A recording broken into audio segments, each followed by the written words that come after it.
And there you go. So we would start with Magdalene to introduce herself. Hello, everyone. Very nice to see you all. My name is Magdalene, and I am an educator for over 28 years.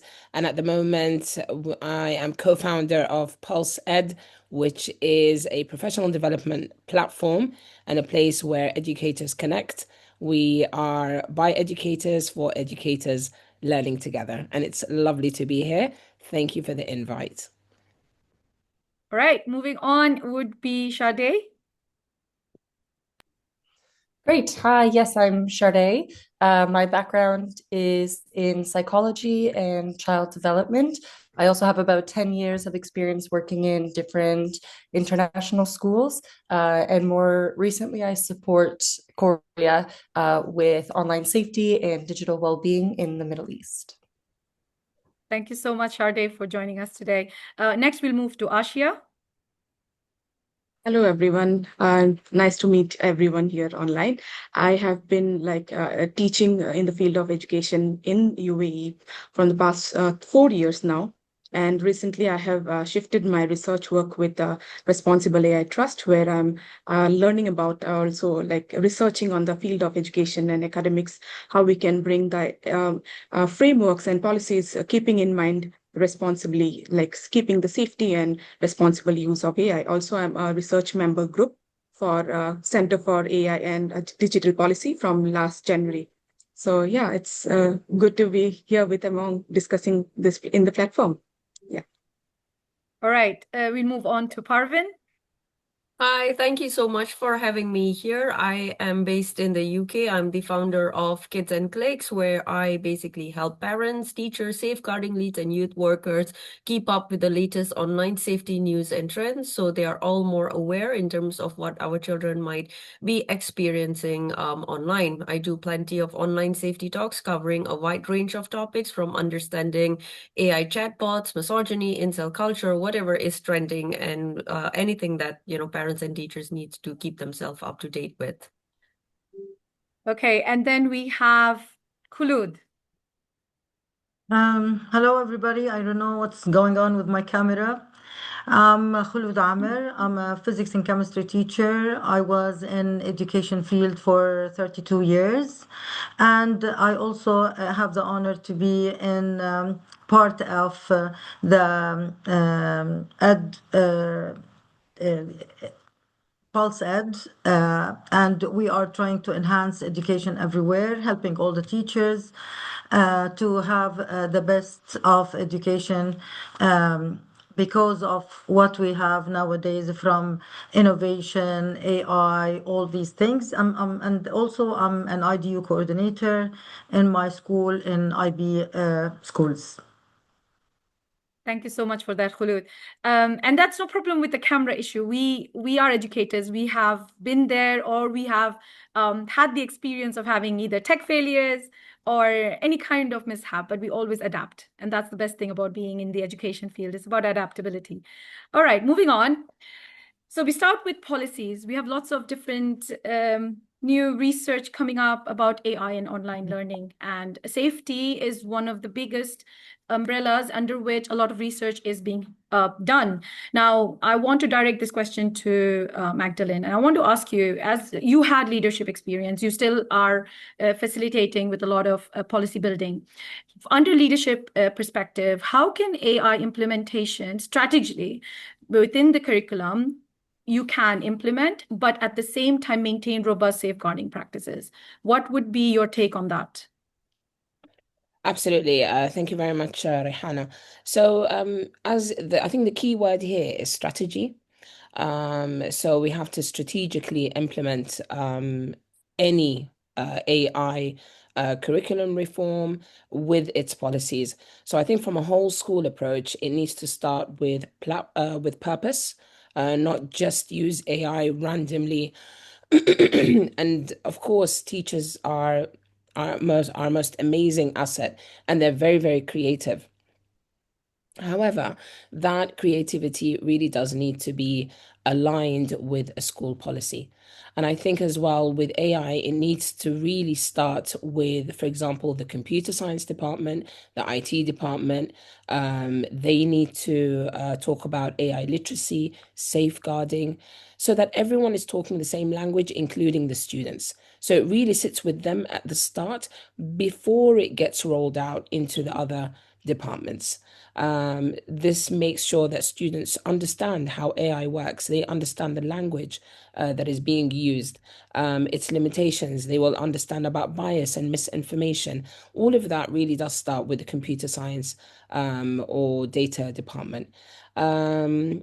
Once the understanding and the foundations are there, then we can move on to embedding that AI literacy into the existing frameworks. So I think number one is basically making sure that you've got the correct platforms in place.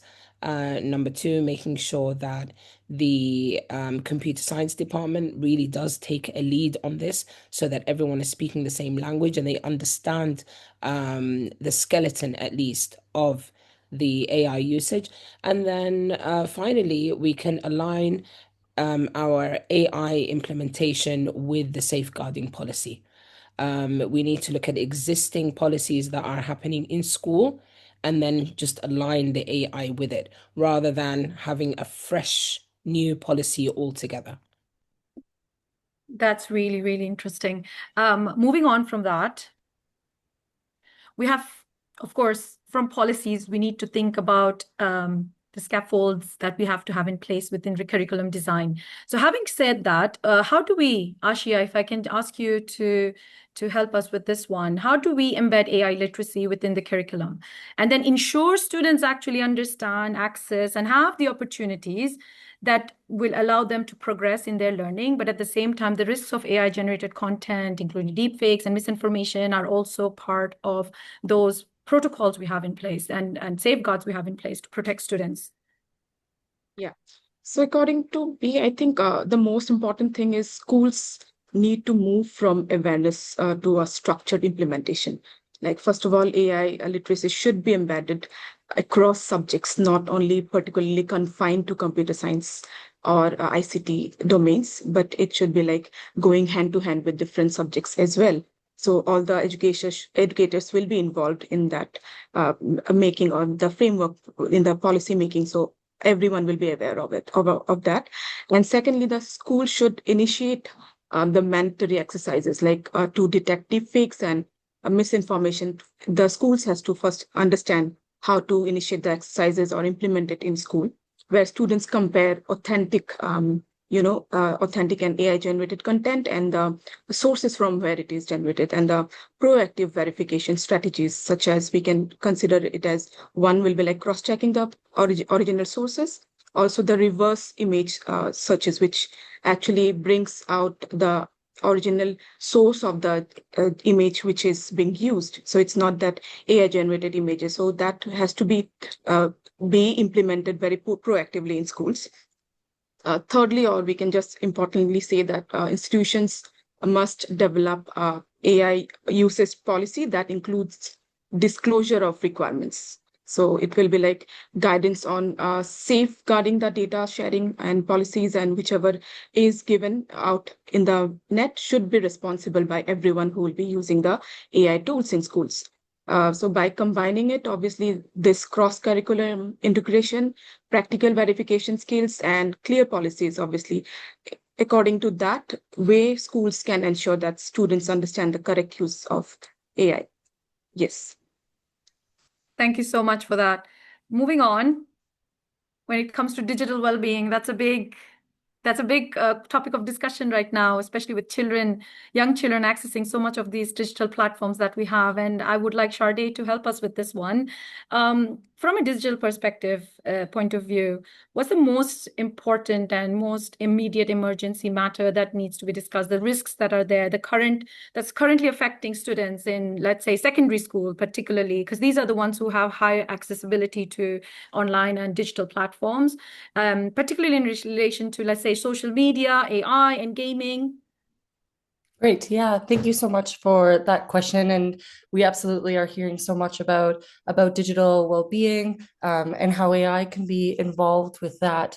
I would say in particular, when it comes to secondary school, when it comes to pressing risks, there's an area as adults, right, where we can relate to certain concerns that we might have, being excluded, or young people not treating the other fairly. These are all things that we've experienced. There's another area to it, though, which involves technology, involves, generative AI, and this whole other world in which we didn't grow up with. So when it comes to issues and challenges that children can face, it's not as easy for adults to be intervening into that, because we need to really be taking a proactive approach in where and how we can intervene. So in terms of the risks, the pressing risks, I would say, first of all, that challenge comes from, as adults, not necessarily being able to understand the experience in terms of, AI and bullying and what's happening there. There are also elements, for example, like the online disinhibition effect, right? Which means that bullying can become to be a lot more aggressive now, due to physical distance, due to lack of immediate social cues, or reduced accountability. So in terms of being able to address those concerns and coming up with preventative measures, and really understanding what's happening on a student level, on a behavioral level, is really important in terms of schools implementing policies that are going to really make a difference. And yeah, like you said, it's multifaceted, especially with regards to bullying, which were usually verbal and physical in maybe 10, 20 years ago. And right now we're looking at new domains of bullying. Yeah, I can see that. And I want to move from an educator's perspective, how that looks like. So to Kholoud, you're in the classroom, like most of us attending here and being part of this session. How do teachers make sure they integrate AI tools safely and still maintain academic integrity and safeguarding standards? It's like you're juggling many, many things at the same time, but how can we remain vigilant while also allowing access to AI tools?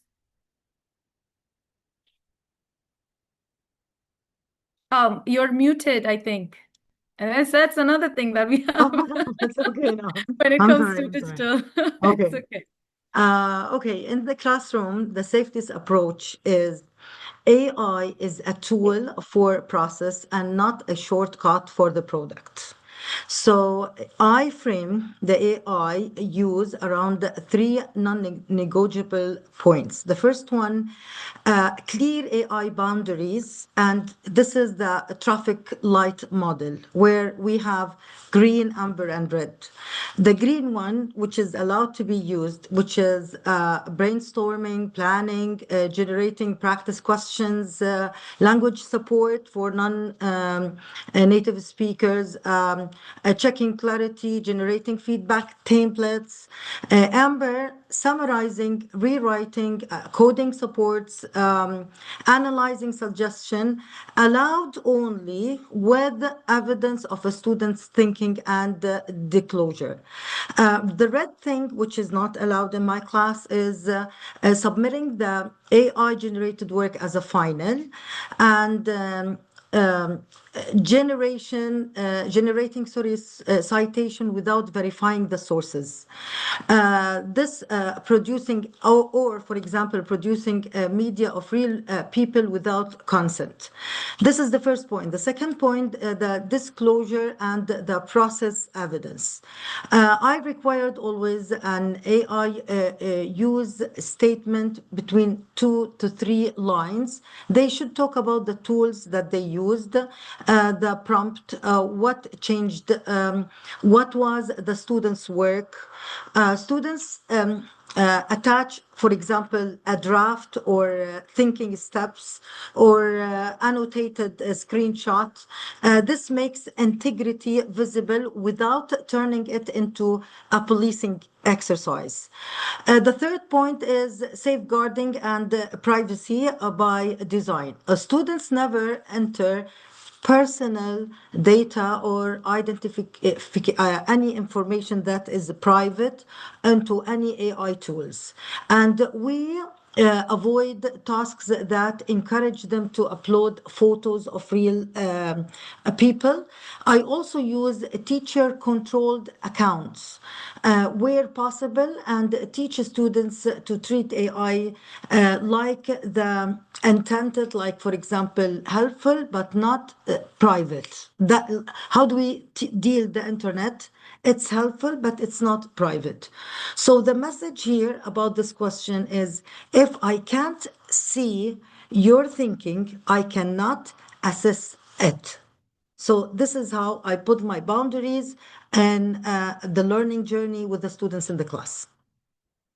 That's really amazing. I feel that with authenticity, there is a lot of debates that's happening where you want to make sure students do have accessibility to creative tools and to various AI platforms and digital tools, but at the same time, their creativity, their genuine products are also visible. And genuineness and authenticity are something that's becoming quite rare in any academic domain, whether it's secondary school education, even higher education. There's a lot of debate regarding that. So again, coming back to EdTech, I mean, I left the best for the last, I think, Parven, because, you know, when it comes to EdTech, there's a lot of, you know, tug of war going into whether EdTech impact is tangible, visible, is it really helping the students? And at the same time, schools really want to get themselves tech savvy and digitally informed. So in that sense, how can schools proactively address the risks? You've been involved in a lot of EdTech integration, so could you help us with regards to, let's say, implementing tools, with regards to deep fakes, AI generation, information, and especially with embracing innovation? How can we keep schools more proactive with regards to the rules? Yes, I mean, here's the thing, right? There is a place for EdTech in school, and it's not something that we should be afraid of. But with everything, it needs to come with one is age appropriateness. So, for example, when you're introducing this tool, is this needed for nursery? Is this needed for primary 1, 2, and 3? You know, do they really need an EdTech tool at this stage? Are we trying to just get them to, you know, think about their fine motor skills and things like that? So everything, first of all, needs to be age appropriate. The problem is that right now, we are sort of being bombarded by so many companies who are, you know, basically EdTech in any way. But the first thing that we need to actually do before introducing any type of tool into a school is really think about, is this really going to enhance learning, or is this just another new shiny object that you know, that's like the first and most important thing. How is this going to actually enhance students' learning? From a teacher's perspective, right? If you want to introduce a tool, and I think teachers should use a tool so that, you know, they can basically, you know, not spend so much of time doing things that, you know, manually they would probably be doing. So for example, say a teacher wants to teach children about, say, the planets, right? You can use all these different EdTech tools to come up with, you know, flashcards, quizzes, and things like that. But the lesson plan and the thinking should still come from the teacher. It should not be then outsourced to, you know, these different EdTech tools. So even for staff and for teachers as well, first of all, is that there should be a clear policy when, how, and where it can actually be used. And for students as well, is that, you know, at what age are we going to introduce this? At what subjects are we going to introduce this? Is this going to be a digital learning session, or is this going to be integrated into the whole classroom session? So for example, it could be science, where you could be teaching primary age children about, say, underworld, you know, animals, and then you show a flying octopus and you ask the children whether, is this right or is this wrong? Where's the critical thinking skills there? So there are different ways where you can introduce, you know, all these different type of AI tools. But first of all, is really understanding where they actually fit into your education ecosystem. So my first thing is have clear policy and guidance on all of this, and every staff needs training on this as well. So this should not just be for IT or digital learning. Whether you're maths teacher, whether you're science, whether you're English, everybody needs to be educated on this. Then the next thing comes into the, digital literacy for children themselves. The one thing that I would really like to focus on is also that we cannot treat digital literacy is just an assembly type of a lesson plan that we cover certain type of topics like, loot boxes, financial harm, AI misuse, deepfakes. They should be embedded almost in every subject seemingly. So what that basically means is that, whether you're teaching secondary, school children about maths, or whether you're teaching them about, science or English, things like AI should come in naturally. It should not be treated as a one-off lesson plan or as a one-off subject. Because think about these children, when they go off to university, this is just going to be part of their life and growing up. And that is what we are trying to prepare them for. When it comes to deepfakes and things like that, schools should have clear policy as well in terms of this is an actual safeguarding issue. When images of children has been misrepresented by either their own peers and so on. But what I would also like to emphasize on schools as well when it comes to the creation of deepfake images is schools should also be the first point where they actually teach children about digital footprint, and that starts with school policy. So if schools are still sharing photos of children on their social media platform, this could actually be a big safeguarding issue if any of these, images gets misused or misrepresented later on in the future.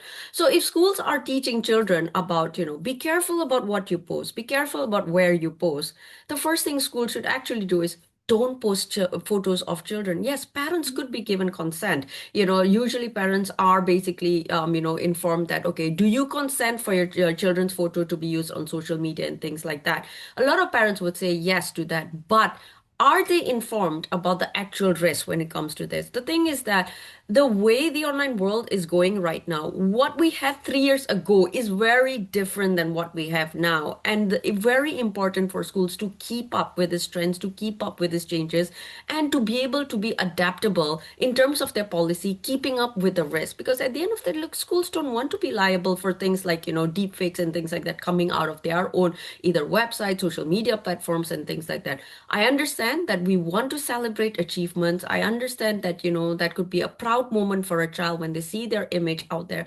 But there could be safer ways to do that, whether it's an internal school platform, whether it's between, a school, newsletter and things like that. So we need to be able to celebrate those achievements, but in a much safer way. So I would then, really focus on the next thing is really the critical thinking skill. And I think everyone on this call would probably, be hearing this word all the time. But this is going to become a rare commodity if we don't teach children these skills, from a very young age. So yeah, I mean, that's where I see all of this. We can embrace innovation. We shouldn't just completely ban everything. At the end of the day, children are going to be growing up with these things, but there is a place and there is a time and there is, policies in place to ensure that we are introducing all of this in the right way and not just sort of, going for the new shiny thing that's out there without thinking of the consequences. Because the last thing you want to do is do this now and then 5 years from now realize that, this is actually not enhancing learning or critical thinking skill, and then try to go back to try to redo everything, because that's going to take a lot more work. I echo that because, it's like the new shiny toy and everyone's after it. But when it comes to AI at tech, what's the implementation? What's the implementation plan? What's the impact? How is the impact being measured? And is there an impact to that implementation? Which brings us to, again, policy. So moving on to policy with Magdalene, right now, just a few days ago, there was a news that UAE government is planning to ban AI use for students under 13. So we have so many new things rolling out in terms of policy shifts, even in government level. So Magdalene, with governance structures or policy framework, what should be schools? How should school establish or manage the safe and ethical use of AI tools by both staff and students, especially when things are being so have to be adapted at such a rate when new policies do come from a government level and then you need a shift in the policies itself?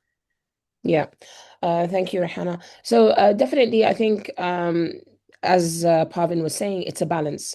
So absolutely, be cautious, but that caution doesn't have to kill the creativity or the innovation. So I think any policy should be rolled out, as a pilot. So pilot before scaling anything, start small and have very clear evaluation metrics so that you are able to evaluate, whatever you piloted in, give it a very clear time frame. And when we want to measure, it's not just about measuring attainment. That shouldn't always be, the driving factor to measure. So, measure the impact beyond just the attainment and the scores. So, for example, consider actual student well-being, the digital resilience, consider cognitive load. Again, what's your point? Why? What is your end goal? And then take it from there and make sure that you've got clear measures. Also, adopt a shared responsibility. I mean, yes, of course, everyone is responsible. We should all be, AI literate. But again, piloting something new, I still do think that it should lie with, for example, with one department and then probably spread across the school. That doesn't mean that learning about AI and being aware and all of the risks and actually putting policies in place has to only be with that department. Of course, it's a whole school approach, but we're just talking about piloting in small batches.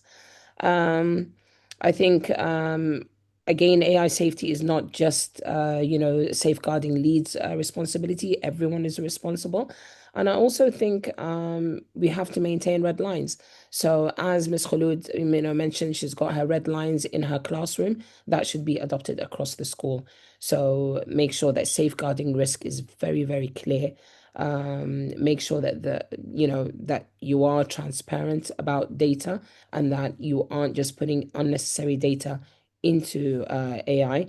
And as well, I think stop. If you, for example, you pilot something and you see that it's not working, and you see, for example, that staff morale or staff confidence in this area is low, stop and reroute. We don't have to carry on with something that is not working. Thank you so much, Lena. That does highlight how policy implementation and also how that gets scaffolded down towards different structures of the school is really, really important. So bringing us to Ashiya's curriculum design, because again, in the end, we want to embed and we want to make sure that this is a realization done at every level of a school. So how can curriculum design balance innovation and safeguarding? And then you do want to ensure that AI tools are there, which are impactful, which are meaningful integration of AI tools, but at the same time, without increasing too much exposure to harm. Yeah, thank you for the question.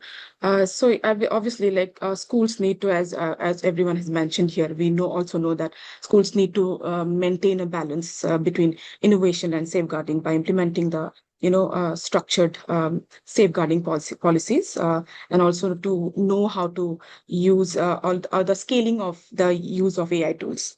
So in that case, obviously, leadership team should take the responsibility, should conduct risk assessment of any kind of platform that is being used in schools of before adoption.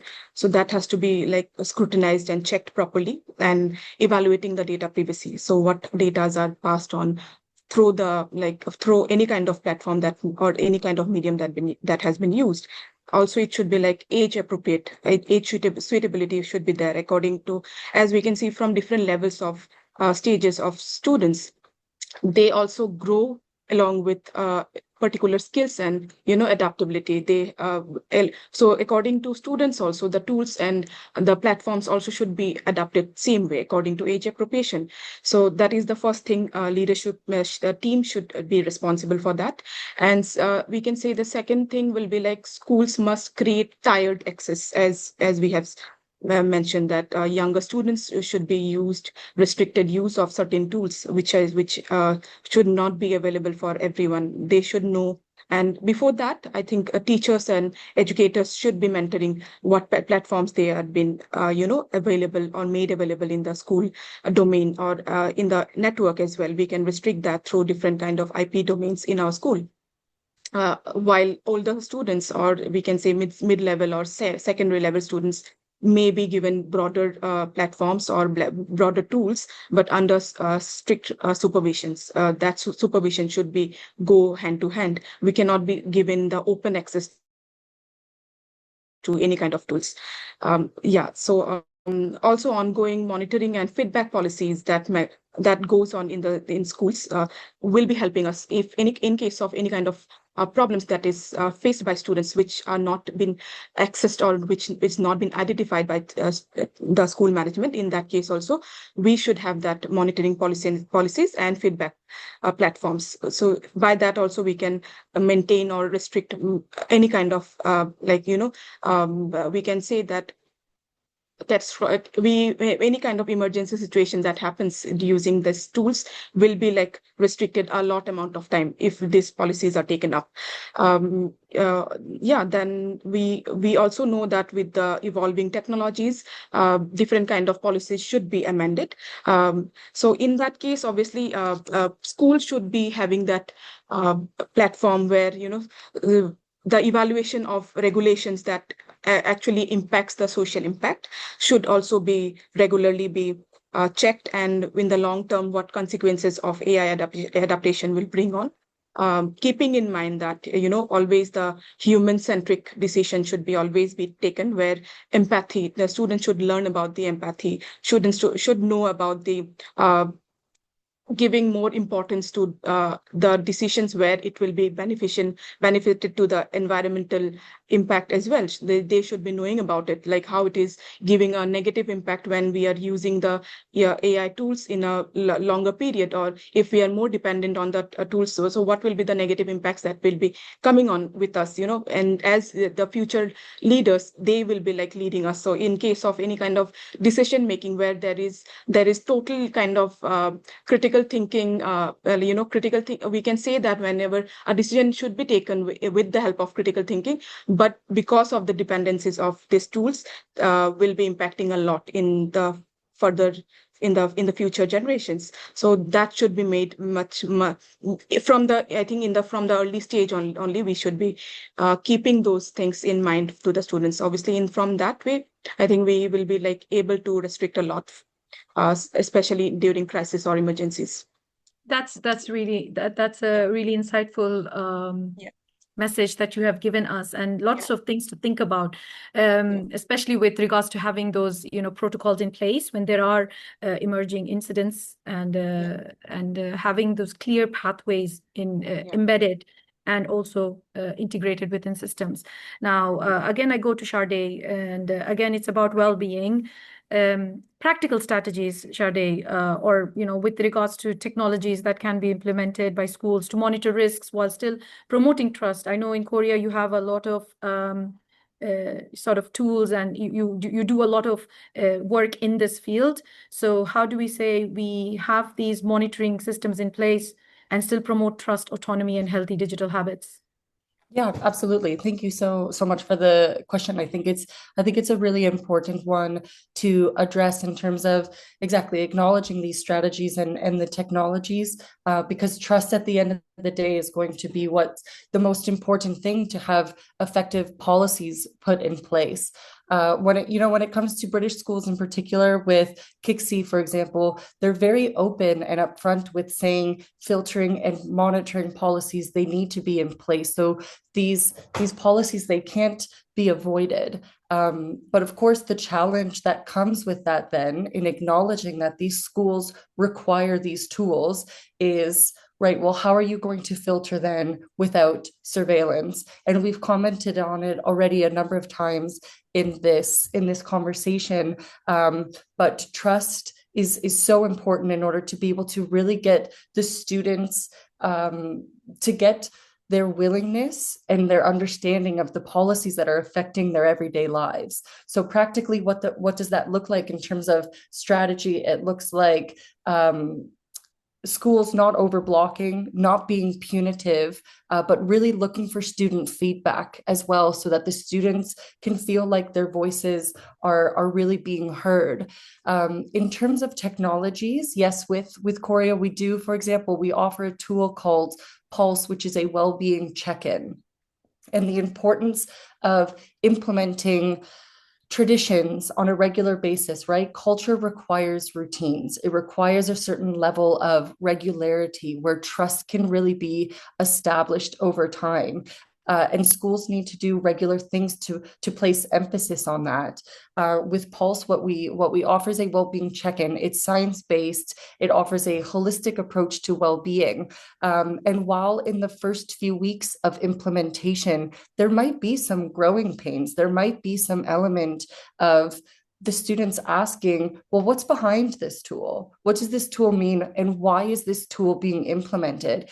And the reality is actually that those questions are a healthy sign of having transparent communication between the students and between the adults, because those questions mean that it's an opportunity to build trust between what's happening. Those tools really are only going to be helpful when the answers are being provided to which are truly reflecting the students' experiences.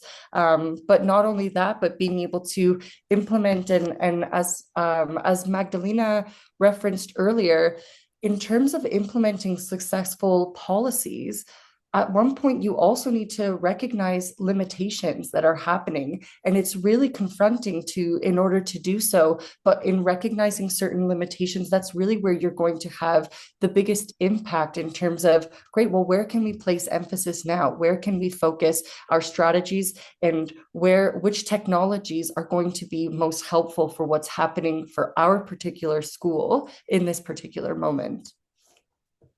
That's really important. What you just said there, that you make it contextual, and what's important, what has been identified by the leaders of the school and the community of the school needs to be addressed primarily. Taking us to EdTech again, Parven, like again, how can we leverage technology to promote digital well-being and healthy screen habits? A lot of shifts have been seen all across the world where screen usage has been, I don't want to use the word demonized, but it's all kinds of negative news have been fed with regards to screen habits, and particularly in relation to, short form content and gaming. So what's your take on that? Look, the thing is, I think it's very important, firstly, to understand that not all screen time are designed the same way. So not all screen time are negative. It all depends what you introduce your child to and what they actually use it for. You want to talk about like healthy screen habits. There's so many examples of that. So for example, Chardae just spoke about Pulse. I never knew about that, but it seems like it's a tool that's helping children. There are so many other like journaling and mindful apps and things like that that can actually really help a children sort of, express their emotions or their feelings in a way that makes it really hard otherwise. So there are tools out there where screens actually do have a place, and you've got to think about the need of every child. Every child is different. So for example, a child that is probably neurodivergent, they probably need screen, for example, to help them, calm down in the evening at night, for a child that's got a, special sort of, disability or something, they find communities online where they feel they can relate to someone. So I think the most important thing is really understanding what your child is using that screen for, because not all screen time are created the same way. Now, when it comes to gaming as well, right? Again, gaming can actually be a way to bond with your child as well, depending on, how that game is being introduced. If you bring back, for example, big desktop computers, you play on a console game, you and your child together, that's you bonding with your child using a screen. It's the same thing like playing a board game, but you have a screen and you both are in the same room and playing together.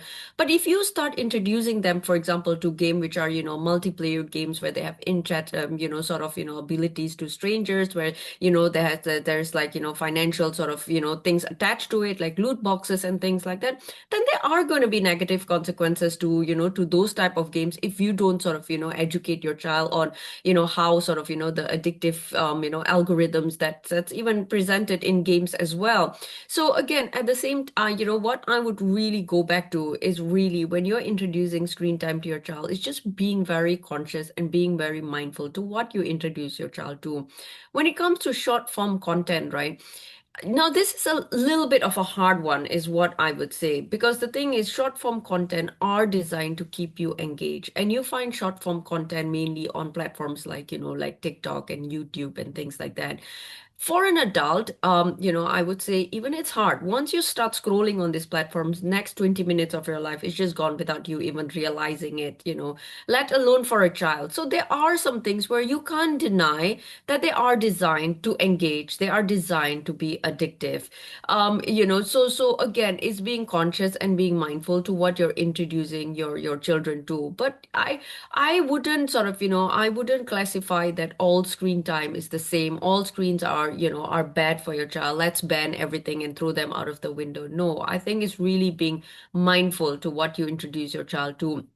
And the other thing that I would just, if it's okay to go back a little bit, we spoke a lot on, policies and guidelines and, what the school can and cannot do, and staff training and, introducing AI and digital literacy. The other thing that I would really like to sort of bring into the discussion is involving parents in terms of these policies as well that you're going to introduce. So if you're going to introduce a new AI tool, have a parent consultation on this. So parents are a little bit more informed rather than just dropping an email. Sign up to this. We've gone into a new AI tool. We've, got the subscription or membership. So your child's homework is now on this. Do this for, twice a day, and, and that's that. No, that's not the way to engage parents. It's also because I think it's recognizing that now we are getting a little bit into, I would say two sides to this argument. Parents who are completely against EdTech because of, all the fears that's out there, and it's very justified, and parents are probably a little bit, like, I think it's all amazing and great, and let's just introduce it all. And, it's really sort of finding that middle balance so parents feel on board, they feel consulted, they feel that they know what their child are getting, being taught in school and how this actually support learning. So, the final point I would say is really involve parents in, in your policies, in your decisions, especially if you're introducing an AI tool for their children. Thank you, Parven. And I felt there was a lot of connection between what you said and Magdalene going like, yeah, 100%, I agree. I can see that. So before I go into another policy issue, Educator, Kholoud, how can educators support students using AI responsibly? I mean, you've talked about having the trust and having those safeguards in place, but we don't want to train our students have over reliance, like the calculator. Now you can't even do 1 + 1 = 2 mentally. You need a calculator to be done with that. So independent thinking, still skill development. How do we keep those going while making them more digitally aware and educate a digital literate as well? This is a good question, although it's very hard to apply sometime. But I use the frame called do, then AI, sorry, and then improve. What do I mean by that? First, you have to do.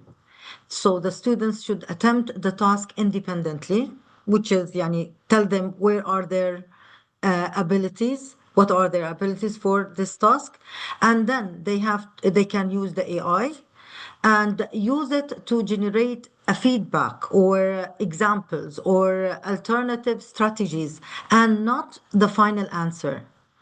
The third point is then you have to improve. Improve the students, revise and annotate what changed and why.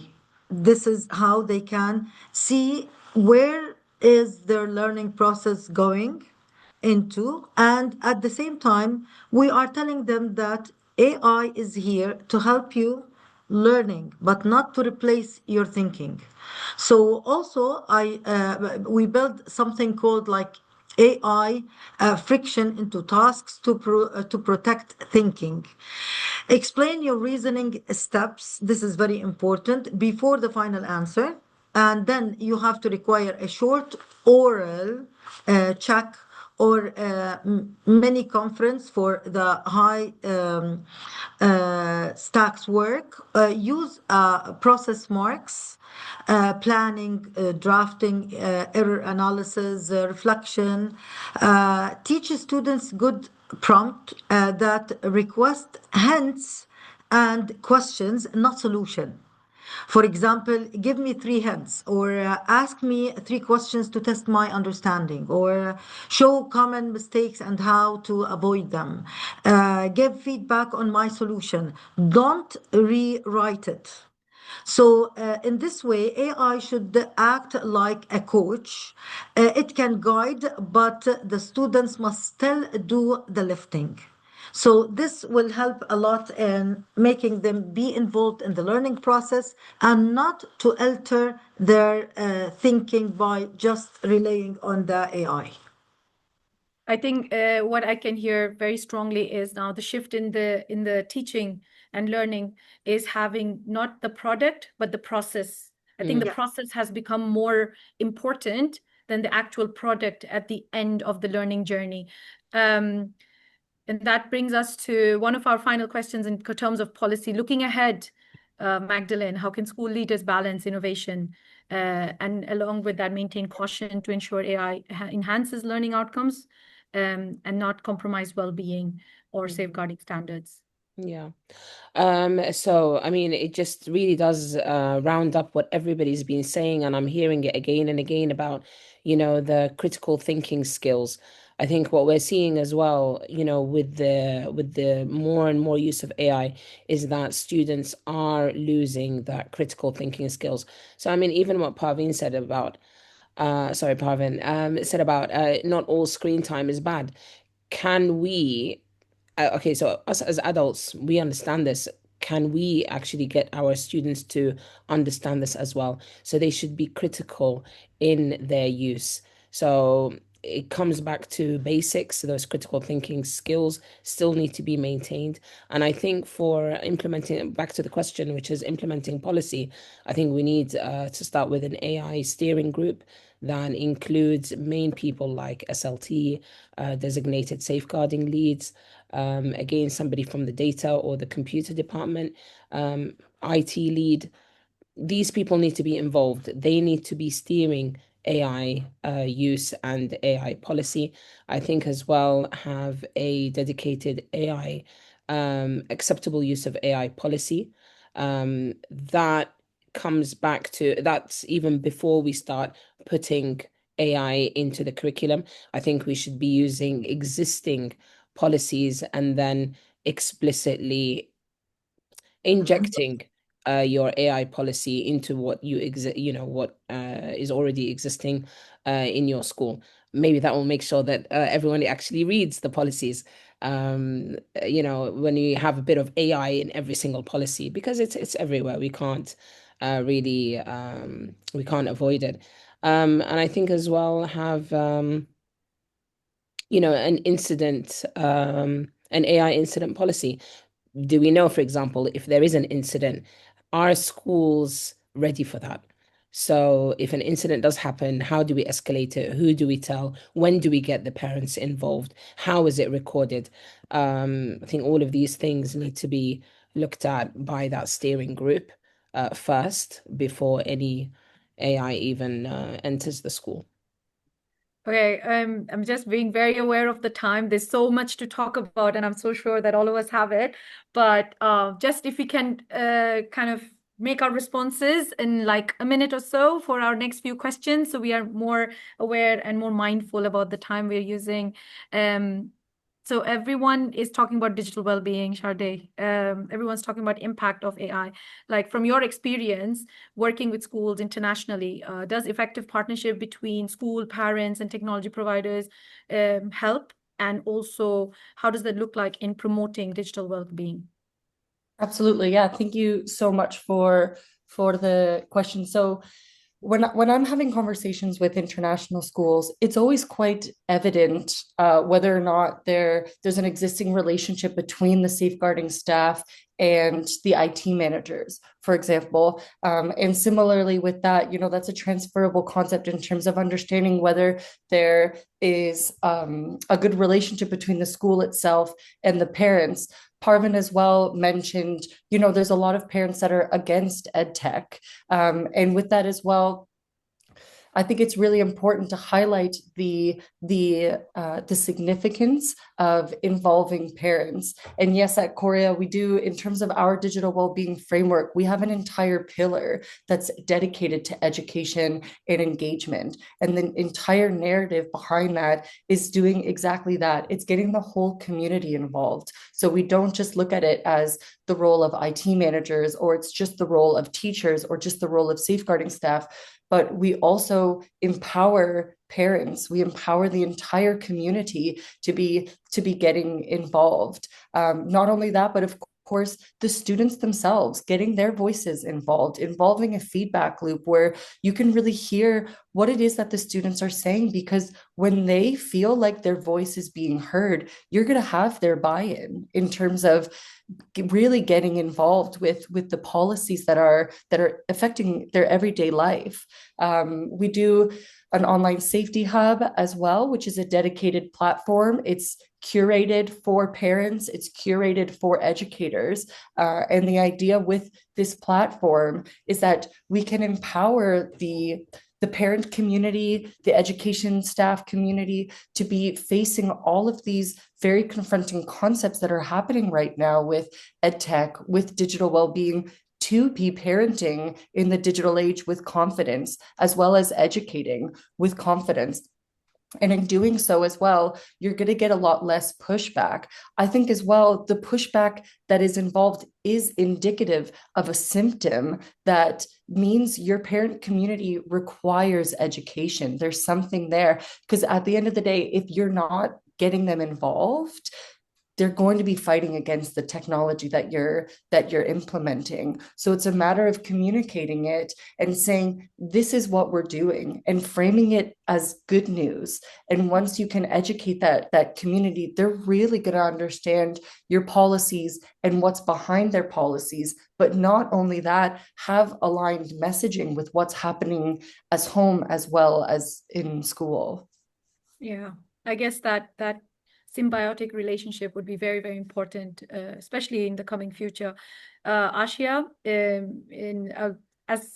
as concisely as you can, if you can just tell us, looking ahead for 2026 and beyond, what key competencies do we really need to prioritize? What do we need to prepare our students to navigate this AI digital driven world? And let's be honest, it is going to be very, very digital in the next coming years. So how can we make sure they do so, but safely and responsibly?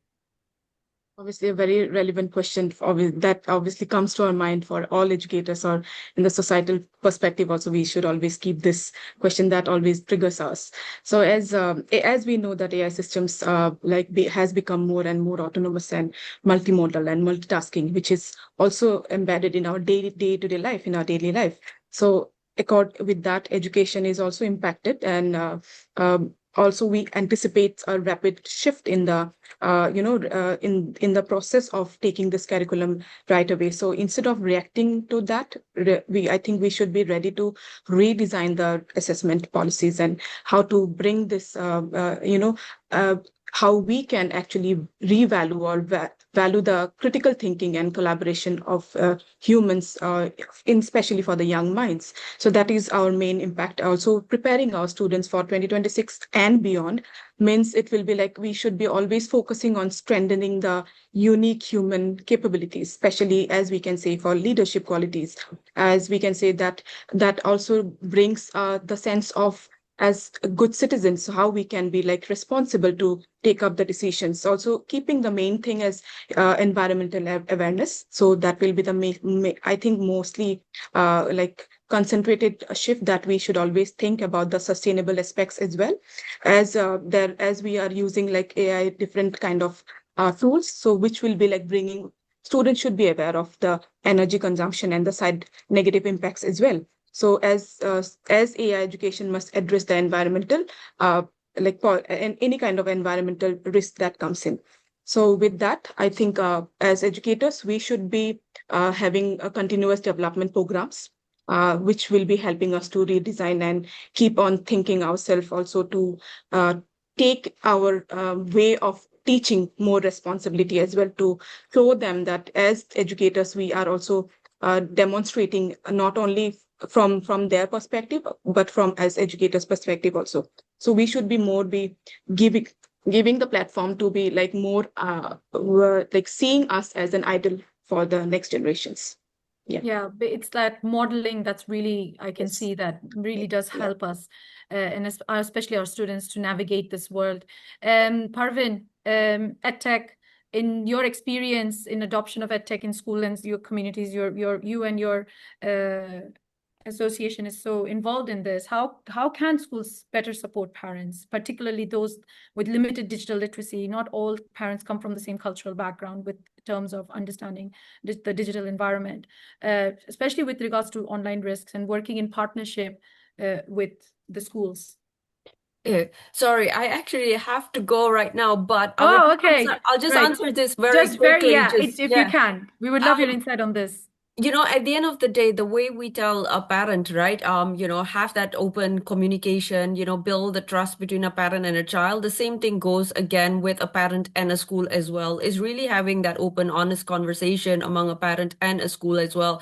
I also think one of the most important thing also is have anonymous reporting method for parents as well, because sometimes, parents whose child has been bullied either, through WhatsApp groups or, have come across a harmful content might not be very open or willing to report it to the school because of the child that might be involved and the effect of it on a child. So having that reporting mechanism where a parent can feedback back into the school in an anonymous way is another big thing for a parent as well, to be able to talk about these things quite openly without being without having the fear of being judged.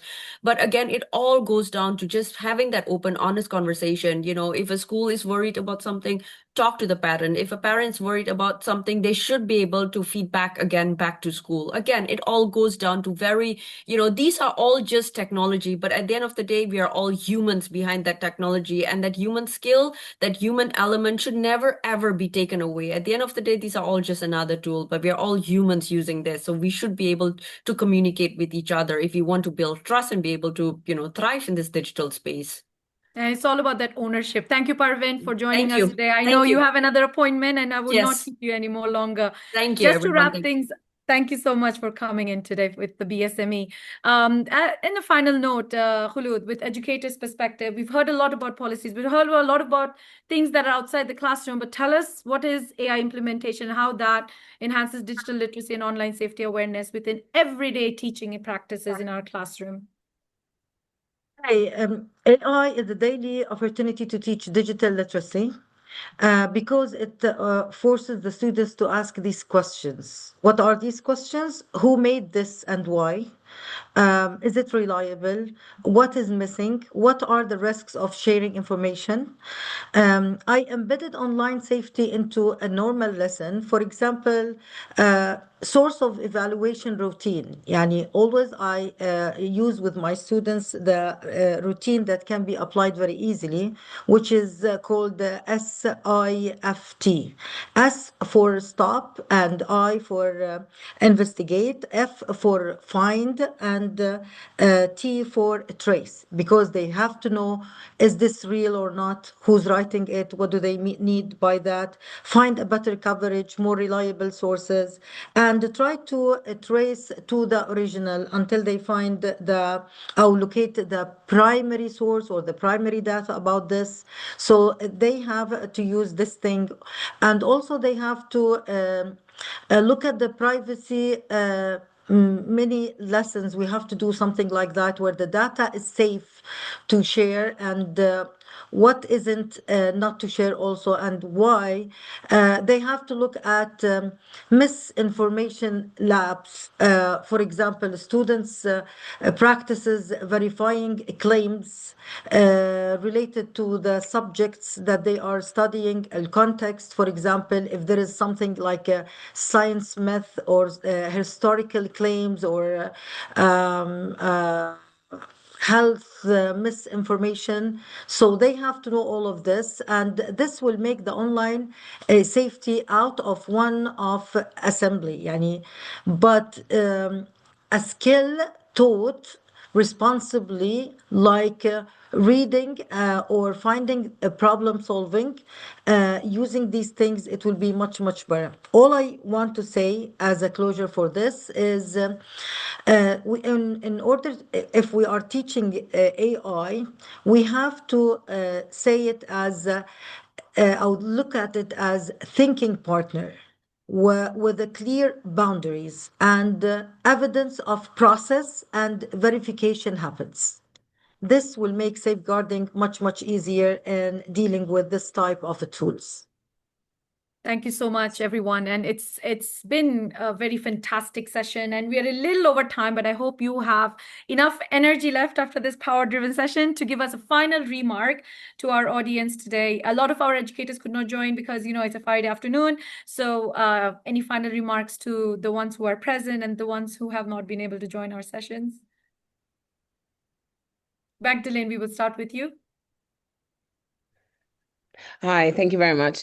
I think for successful AI implementation, leadership need to have a very clear strategy, and they should communicate that to the whole school community. Thank you. Thank you for that short and very, very sweet. Then we have Kholoud. Using the traffic light policy where there are something that are allowed or in general boundaries. This is make dealing with AI possible and more practical. Thank you so much for that, Kholoud. Chardae? Absolutely. Yeah. I would say education and involvement, really getting everybody informed of what, not only what is happening, but why it's happening. With that as well, you know, secrecy erodes trust. So having transparency of what is being monitored and why it's being monitored, and then being able to use that trust that comes through educating to be able to develop policies that everybody feels involved in. Thank you, Chardae. And Ashiya? Yeah, lastly, I just want to add with that, educators must explicitly teach digital ethics and should model responses with the use of their own practice and demonstrate transparency and critical evaluation. Yeah. That's really, really a very nice note at which we will have to finish our webinar. We have lots of other things we have in mind to speak about, but because of the time limits, we weren't able to delve into. So for our community members who have joined us today, please do email us with any questions or any kind of comments you have and any future requests you would have for our next webinar in term 3. This is our website for our network as well, where you can also post your questions and watch this webinar for any kind of review that you want in the future. Thank you so much to our esteemed group of experts, especially Parven, who just left, but we also thank her as well for your wonderful insights, and hopefully this has benefited everyone who will be viewing it and everyone who is present today. Thank you so much, everyone, and have a wonderful rest of the day. Thank you. Thank you. Bye. Thank you. Bye-bye. Mhm. Thank you.